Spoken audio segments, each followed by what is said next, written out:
નમસ્કાર મિત્રો, હું રાજેશ ભાસ્કર આપ સૌનું યુટ્યુબમાં આપણી આ ચેનલ પર સ્વાગત કરું છું.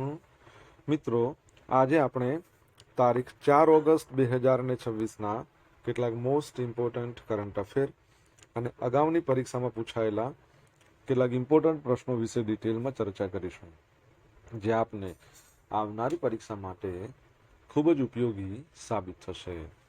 તો મિત્રો, આપ આ ચર્ચા સાથે જોડાઈ રહેજો અને વિડીયોને પહેલેથી લઈને છેલ્લે સુધી પૂરેપૂરો જોવાનો આગ્રહ રાખજો. તો ચલો મિત્રો, શરૂ કરીએ.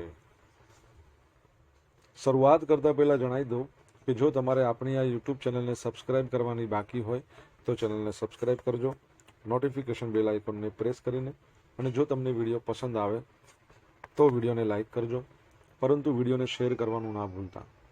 તમારા જેટલા પણ મિત્રો જેઓ કોમ્પિટિટિવ એક્ઝામની તૈયારી કરી રહ્યા છે એ બધા મિત્રો જોડે આ વિડીયોની લિંકને અત્યારે શેર કરો, તમે જે તે સોશિયલ મીડિયા એપ્લિકેશન વાપરતા હો એમાં. ચલો તો શરૂઆત કરીએ. સૌ પ્રથમ જોઈશું અગાઉની પરીક્ષામાં પૂછાયેલા સામાન્ય વિજ્ઞાનના પ્રશ્નો, જેના જવાબો તમારે મને કમેન્ટ બોક્સમાં લખીને જણાવવાના છે. વિડીયોના લાસ્ટમાં જ્યારે હું તમને આ દરેક પ્રશ્નના જવાબ જણાવું ત્યારે તમારે ચેક કરવાનું છે કે તમે આપેલા પ્રશ્નો જવાબમાંથી કેટલા પ્રશ્નો જવાબ સાચા છે, અને જેટલા પણ પ્રશ્નો જવાબ સાચા હોય એનો આંકડો તમારે કમેન્ટમાં લખવાનો કે 10માંથી આટલા સાચા છે. ડેઇલી જીકે ટેસ્ટમાં આપણે રોજ 10 પ્રશ્નો પૂછીએ છીએ, એમાંથી 5 પ્રશ્નો સામાન્ય વિજ્ઞાનના હોય છે.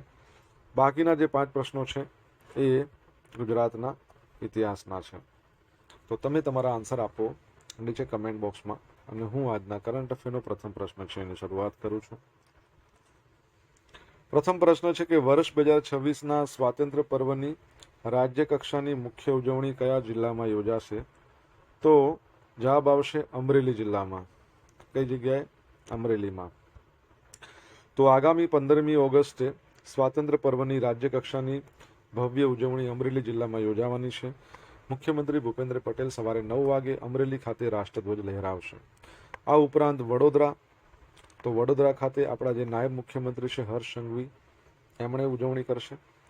વાવ થરાદ, જે આપણો નવો જિલ્લો બન્યો છે 34મા નંબરનો, તે આપણા વિધાનસભાના જે સ્પીકર છે, અધ્યક્ષ છે શંકરભાઈ ચૌધરી, એમણે ધ્વજવંદન કરશે. સ્વાતંત્ર્ય પર્વની વાત કરીએ તો 15મી ઓગસ્ટ 2026ના રોજ ભારત દેશ પોતાનો 80મા નંબરનો સ્વાતંત્ર્ય પર્વ ઉજવશે. ગયા વર્ષની ઉજવણીની વાત કરીએ તો 15મી ઓગસ્ટ 2025ના રોજ 79મા નંબરનું સ્વાતંત્ર્ય પર્વ ઉજવ્યું હતું. અને આ પ્રસંગે ગુજરાત સરકાર દ્વારા રાજ્ય કક્ષાની જે આ સ્વાતંત્ર્ય પર્વની ઉજવણી ક્યાં થઈ હતી? તો ગાંધી બાપુનું જે હોમટાઉન પોરબંદર ખાતે, અને આપણા જે મુખ્યમંત્રી ભૂપેન્દ્ર પટેલે રાષ્ટ્રધ્વજ લહેરાવ્યો હતો. પ્રશ્ન તમારા માટે એ છે કે પ્રજાસત્તાક દિવસની આપણે રાજ્ય કક્ષાની ઉજવણી ક્યાં કરવામાં આવી? કમેન્ટ બોક્સમાં લખીને જણાવો.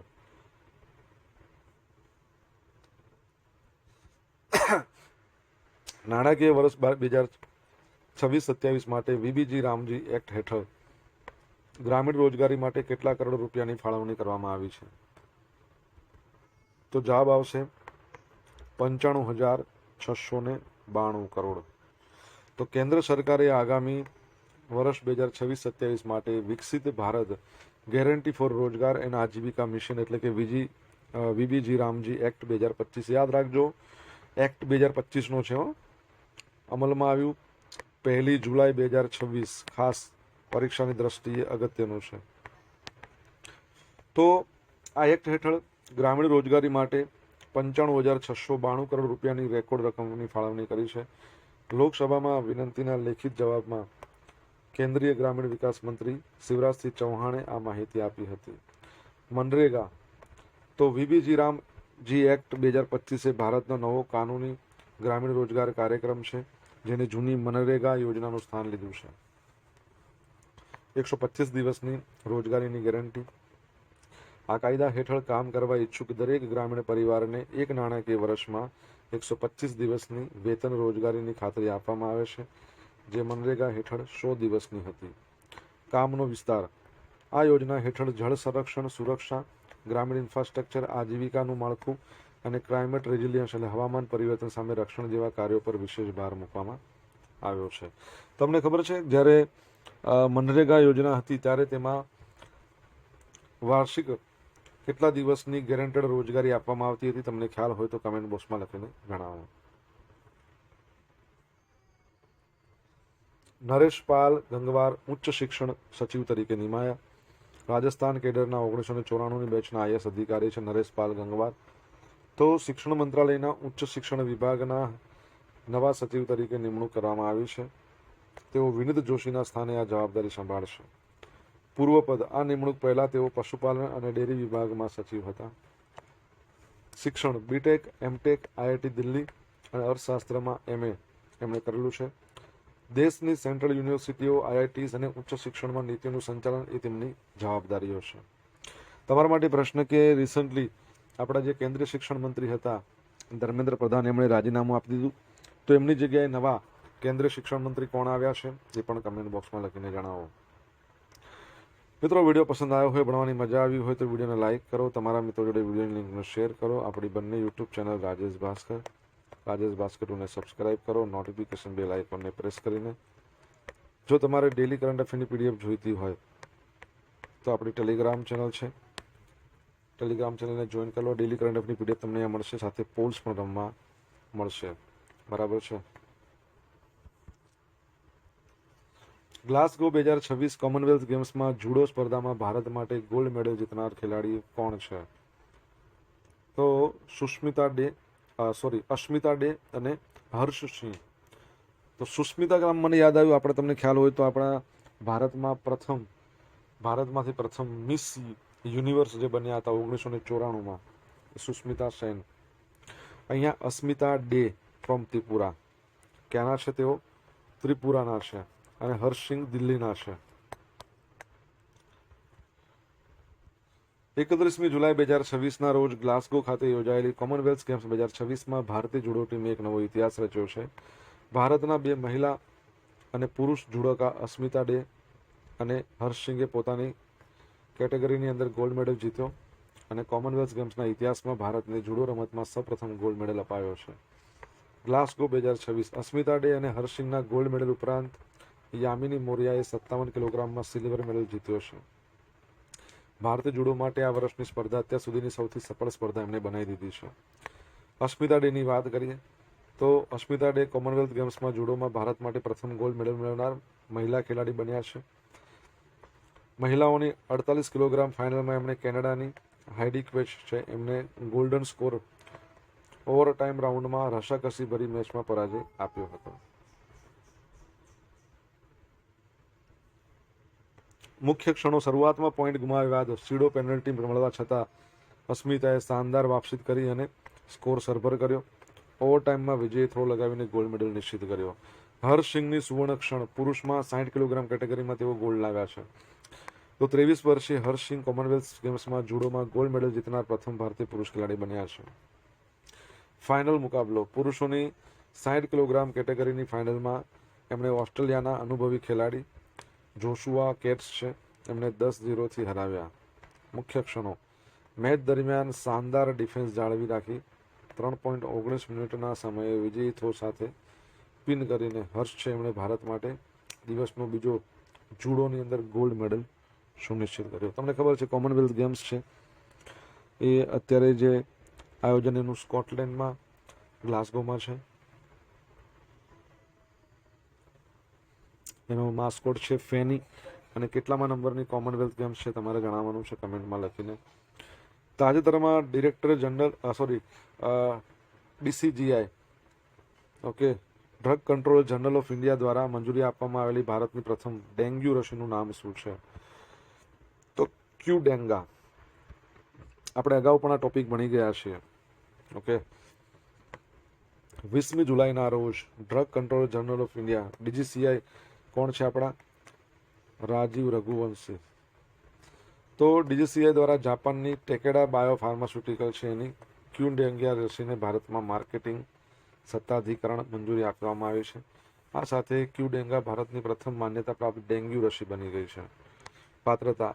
આ રસી 4થી લઈને 60 વર્ષ સુધીના વયના વ્યક્તિઓ માટે માન્ય કરવામાં આવી છે.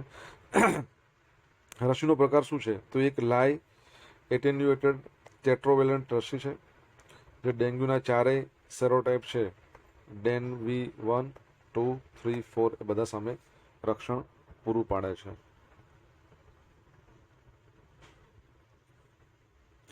હવે આ રસી એવા વ્યક્તિને પણ આપણે આપી શકાય જેમને પહેલા ડેન્ગ્યુ ક્યારે ના થયો હોય, એટલે પરીક્ષણની જરૂર છે જ નહીં. એટલે આ રસીકરણ છે, આના કારણે શું, રસીકરણ પહેલા કોઈ પણ લોહીના પરીક્ષણની જરૂર છે જ નહીં. આ રસી 3 મહિનાના અંતરાલમાં 2 ડોઝ આપવામાં આવશે. ઉત્પાદન કામગીરી. ટેકેડાએ ભારતમાં રસીના ઉત્પાદન માટે હૈદરાબાદની કંપની છે બાયોલોજિકલ ઈ સાથે કરાર કર્યો છે, જે વાર્ષિક 50 મિલિયન એટલે 5 કરોડ ડોઝનું ઉત્પાદન કરશે. વૈશ્વિક પહોંચ. આ રસી વિશ્વના 43 થી વધુ દેશોમાં માન્ય છે અને તેને WHO દ્વારા પ્રી ક્વોલિફિકેશન પણ મળેલ છે. ડેન્ગ્યુની વાત આવી. રાષ્ટ્રીય ડેન્ગ્યુ દિવસ, નેશનલ ડેન્ગ્યુ દિવસ આપણે ક્યારે મનાવીએ છીએ? તમે કમેન્ટ બોક્સમાં લખીને જણાવો, આન્સર આવડતો હોય તો.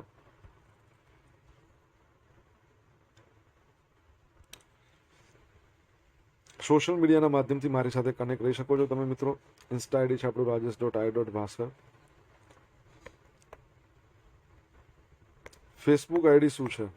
RI ભાસ્કર. ટેલિગ્રામ ચેનલ શું છે આપણી? રાજેશ ભાસ્કર. ટેલિગ્રામ ચેનલ પર તમને ડેલી કરંટ અફેરની PDF મળશે રોજ, અને પોલ્સ પણ રમવા મળશે. એસ્ટ્રાઝેનેકા ઇન્ડિયા કયા સ્થળે જીનોમિક સોલ્યુશન સેન્ટર સ્થાપશે?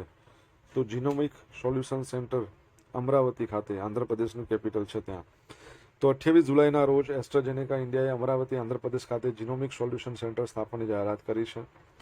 આ કેન્દ્ર ભારતના પ્રથમ ઇન્ટિગ્રેટેડ પ્રિસિઝન ઓન્કોલોજી પ્રોગ્રામનો ભાગ છે, જે કેન્સરના નિદાન અને યોગ્ય સારવાર માટે જીનેટિક રિસર્ચ એના પર કામ કરશે, એટલે આનુવંશિક સંશોધન.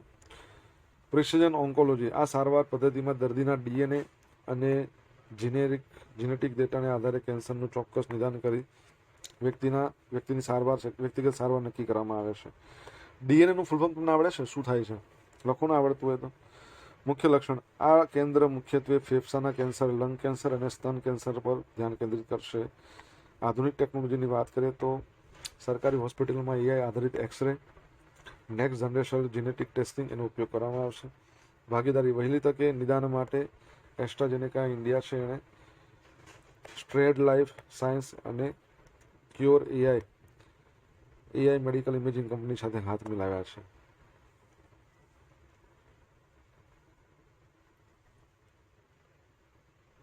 ચાલો આગળ વધીએ.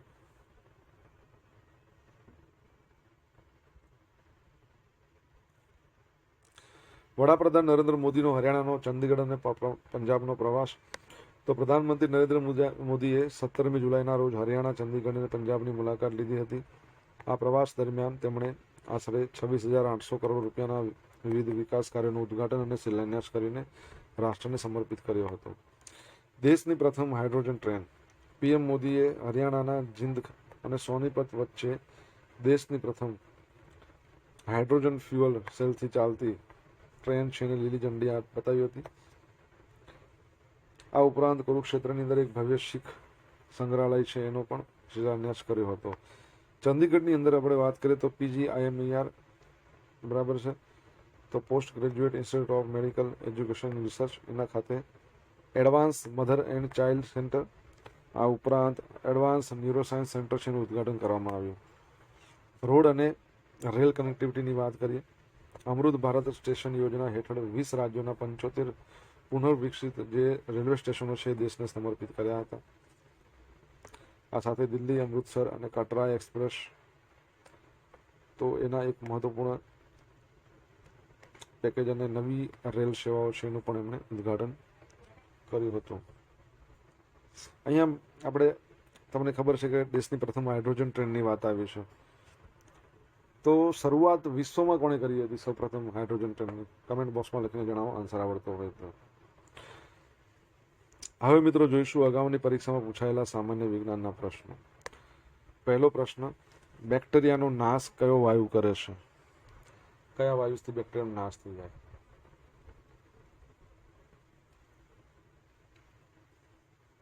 ક્લોરીન. ઇલેક્ટ્રિક જનરેટર કયા સિદ્ધાંત પર કાર્ય કરે છે? તો ઇલેક્ટ્રિક જનરેટર છે, યાંત્રિક ઉર્જાનો વિદ્યુત ઉર્જામાં. કયા એસિડને રસાયણોનો રાજા કહેવાય છે? Sulphuric acid. લાઈ ડિટેક્ટરનું ટેકનિકલ નામ શું છે? તો શું કહેવાય એને? લાઈ ડિટેક્ટરને પોલીગ્રાફ કહેવાય. કુદરતી વાયુમાં કયો હાઇડ્રોકાર્બન મુખ્ય હોય છે? મિથેન.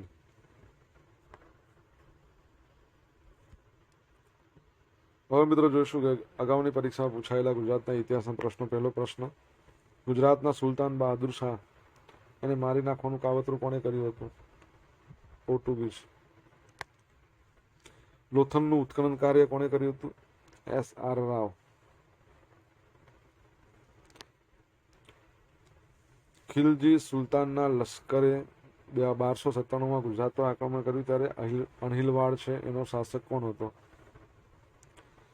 તો કર્ણદેવ વાઘેલા. ગુજરાતના કયા સુલતાનના આધ્યાત્મિક સલાહકાર તરીકે સરખેજના શેખ અહમદ ખટ્ટુ હતા? તો અહમદ શાહ. એ પણ પહેલો.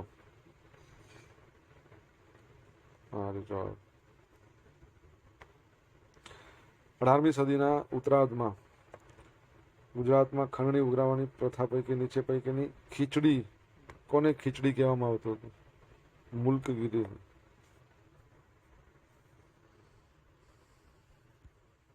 હવે મિત્રો જોઈશું ગઈકાલે પૂછેલા પ્રશ્નો જવાબ. પહેલો પ્રશ્ન, ગાંધીનગર કયા વર્ષથી સત્તાવાર રીતે ગુજરાતની રાજધાની બન્યું? 1971.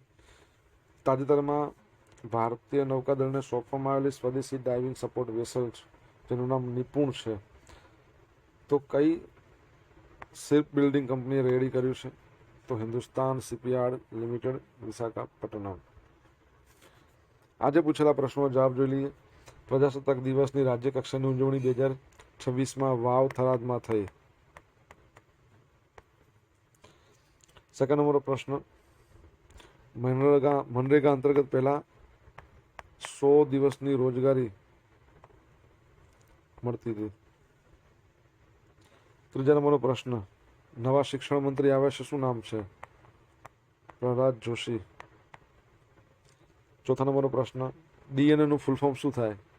તો ડીઓક્સી રિબો ન્યુક્લિક એસિડ.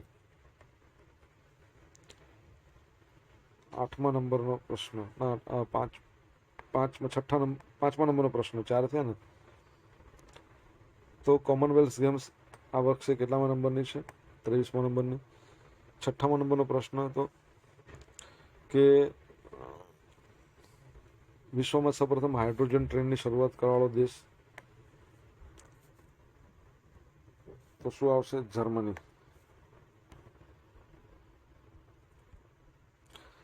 હવે મિત્રો જોઈશું ગઈકાલના કરંટ અફેરમાંથી પૂછેલા કેટલાક ઇમ્પોર્ટન્ટ પ્રશ્નો જેના જવાબો તમારે કમેન્ટમાં લખવા. પહેલો પ્રશ્ન, વડાપ્રધાન નરેન્દ્ર મોદીએ 26 જુલાઈના રોજ મન કી બાતનો કેટલામો એપિસોડ સંબોધિત કર્યો? સેકન્ડ નંબરનો પ્રશ્ન, 22મી કોમનવેલ્થ ટેબલ ટેનિસ ચેમ્પિયનશિપની પુરુષ અને મહિલા બંને ફાઇનલમાં ભારતે કયા દેશને હરાવ્યું છે? તમને જવાબ આવડે તો કમેન્ટ બોક્સમાં લખીને જણાવજો.